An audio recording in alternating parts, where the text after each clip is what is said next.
پیارے مسلمانوں، السلام علیکم ورحمۃ اللہ وبرکاتہ۔ حضرت داؤد علیہ السلام نے اللہ پاک سے دریافت فرمایا، یعنی پوچھا کہ اے خدا عز و جل، میں تیرا شکر کیسے ادا کروں؟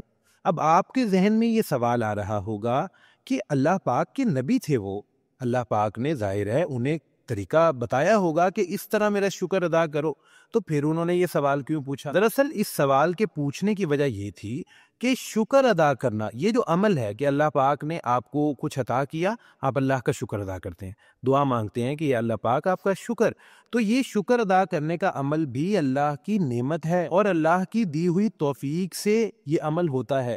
تو پھر ہم شکر کس طرح ادا کر سکتے ہیں کہ جب ہمیں کوئی نعمت ملے ہم اس کا شکر ادا کریں تو وہ پھر ایک اور نعمت ہے؟ تو اس پر اللہ پاک کی طرف سے یہ بہت ہی پیارا جواب آیا۔ اللہ پاک نے فرمایا کہ اے داؤد، تو شکر ادا کر چکا، یعنی تو نے میرا شکر ادا کر لیا۔ وہ کیسے؟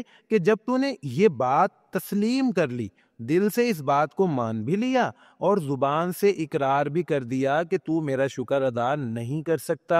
پیارے مسلمانوں، امام شافعی رحمۃ اللہ علیہ فرماتے ہیں کہ اللہ ہی کے لیے تو حمد ہے جس کی بے شمار نعمتوں میں سے ایک نعمت شکر ہے، جو کہ بغیر ایک نئی نعمت کے ادا نہیں کیا جا سکتا۔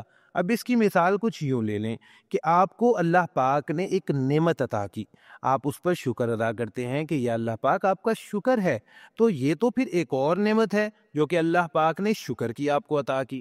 اب ایک اور نعمت پر پھر ایک اور شکر واجب ہوا، اور جب آپ وہ ایک اور شکر کریں گے تو اس طرح ایک اور نعمت آپ کو ملی۔ تو اس کا مقصد یہی ہے بتانے کا کہ ہم اپنے مالک کا شکر ادا کر ہی نہیں سکتے، یہ تو بس ایک چھوٹی سی کوشش ہے۔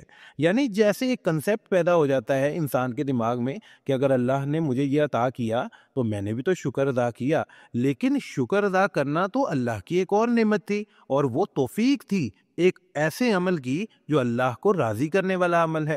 تو اسی لیے ہمیں اپنے اللہ پاک کی بے شمار نعمتوں کو گنتی میں لائے بغیر اپنے اللہ پاک کا ہر دم شکر ادا کرنا چاہیے، اور اپنے اللہ پاک کے احکامات پر عمل پیرا ہو کر اپنے اللہ پاک کو راضی کرنے کی کوشش کرنی چاہیے۔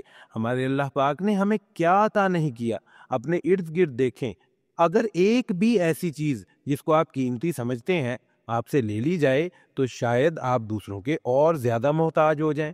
تو ہمارے مالک نے ہمیں ہر وہ چیز عطا کی ہے جو کہ ہماری زندگی کے لیے لازم ہے۔ اللہ پاک ہم سب کو ہدایت عطا فرمائے اور نیک اعمال کرنے کی توفیق عطا فرمائے۔ آمین ثم آمین۔